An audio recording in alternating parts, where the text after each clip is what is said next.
पहले जो फॉर्म 60 था वो भी बदल के फॉर्म 97 हो गया है। वो नया फॉर्म आ गया है इनकम टैक्स डिपार्टमेंट की तरफ से। अभी फॉर्म 60 काम नहीं करेगा। जो 50,000 से अगर ज़्यादा कैश में डिपॉजिट करना है बिना पैन कार्ड तो आपको फॉर्म 97 देना पड़ेगा, या फिक्स डिपॉजिट भी बिना पैन कार्ड करते हैं तो बड़ा अमाउंट का, उसमें भी फॉर्म 97 अभी लगेगा।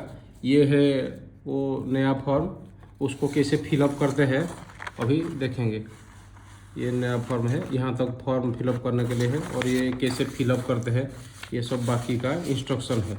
तो चलते हैं एक नया फॉर्म भरते हैं,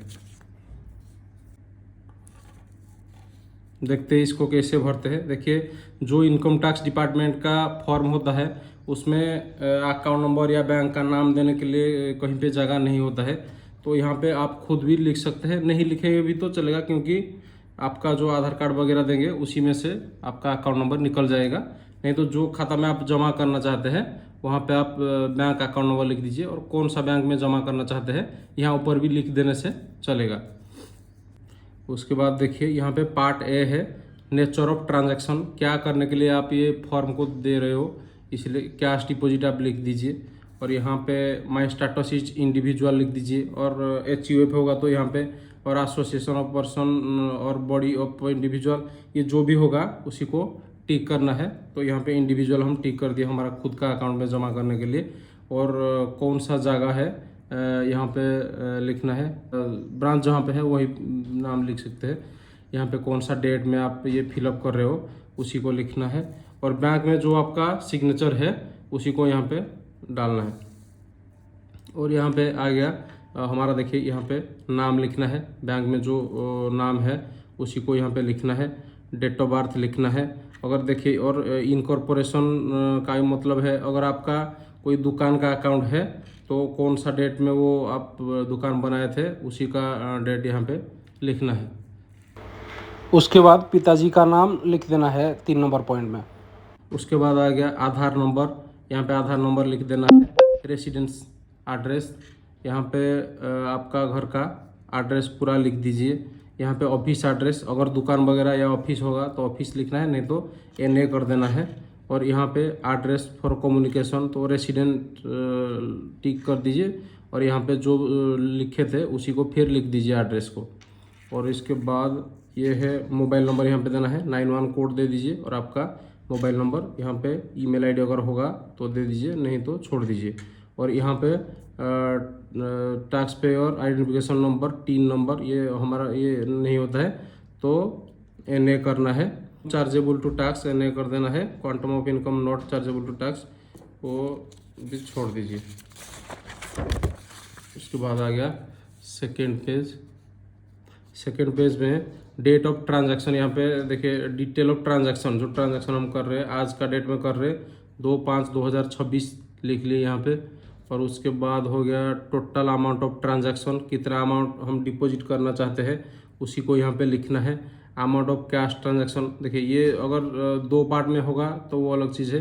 अभी हम एक ही ट्रांजैक्शन कर रहे हैं और वो कैश में कर रहे हैं, तो 1 लाख यहाँ पे लिखना है, और यहाँ पे अमाउंट ऑफ ट्रांजैक्शन भी 1 लाख लिखना है, सेम लिखना है।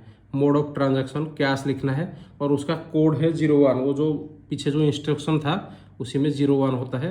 आप यहाँ पे 01 या कैश जो भी लिख सकते हैं, एक लिखना है, और देखे मैं लिखा हूँ इसलिए। Number of person involve in the transaction 1 लिखिए, आप खुद जमा कर रहे हैं ना तो इसलिए 1 लिखिए। शेयर ऑफ डिक्लेरेंट यहाँ पे 100% लिख दीजिए, 100% आपका ही कैश डिपॉजिट हो रहा है। यहाँ पे देखिए डॉक्यूमेंट सबमिटेड एज प्रूफ, ये फॉर्म के साथ आपको डॉक्यूमेंट भी देना पड़ता है।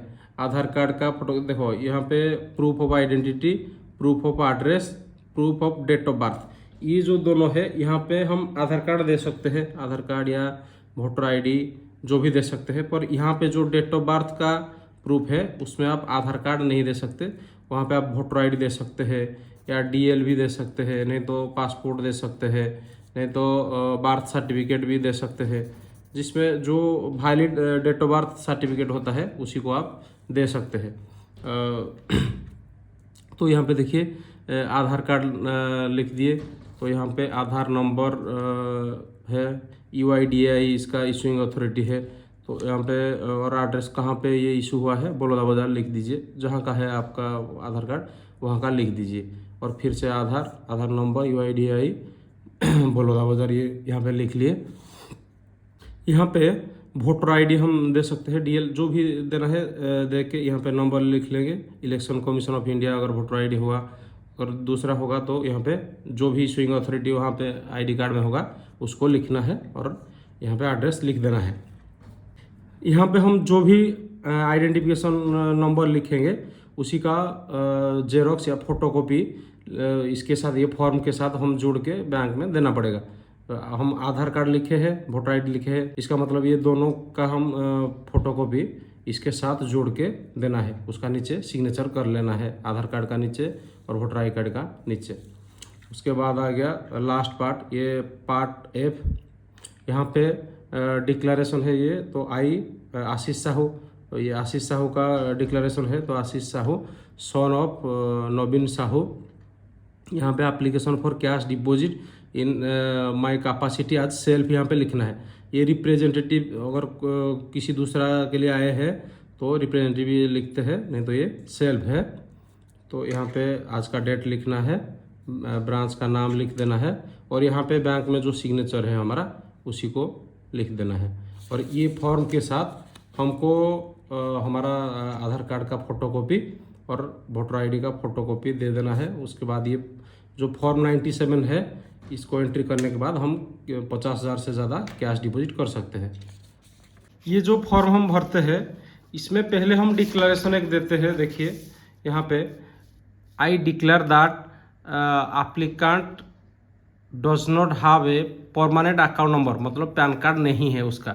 तो ये फॉर्म देने से पहले आप कन्फर्म कीजिए कि आपका पैन कार्ड नहीं है। अगर पैन कार्ड है तो घर से लाके उसका फोटोकॉपी लाइए, KYC फॉर्म भर के बैंक में दे के उसको जोड़ दीजिए, तो आप जितना चाहे डिपॉजिट कर सकते हैं। अगर पैन कार्ड नहीं है तो जाके ये फॉर्म इस्तेमाल होता है। अगर आपका पैन कार्ड है आपके पास तो इसको इस्तेमाल मत कीजिए। और ये एक चीज़ देखिए, इतना फॉर्म आप भरते हैं, अभी क्या है, अगर आधार कार्ड में आपका मोबाइल नंबर लिंक है तो आपका पैन कार्ड बनने के लिए पहले लेट होता था, पहले 7-8 दिन 10 दिन लगता था। अभी तो मतलब एक दिन में 1 घंटे में आपका पैन कार्ड आ जाता है। उसका जो सॉफ्ट कॉपी आता है PDF करके, उसी का फोटोकॉपी दे के भी आप बैंक में जोड़ सकते हैं आपका पैन कार्ड। तो पहले कन्फर्म कीजिए कि आपका पैन कार्ड नहीं है, उसके बाद ये फॉर्म को भरिए। ये फॉर्म का ब्लैंक वाला जो सॉफ्ट कॉपी है कमेंट बॉक्स में आपको मिल जाएगा, लिंक का माध्यम से आप वहां से डाउनलोड करके घर से फिलअप करके भी ले सकते हैं।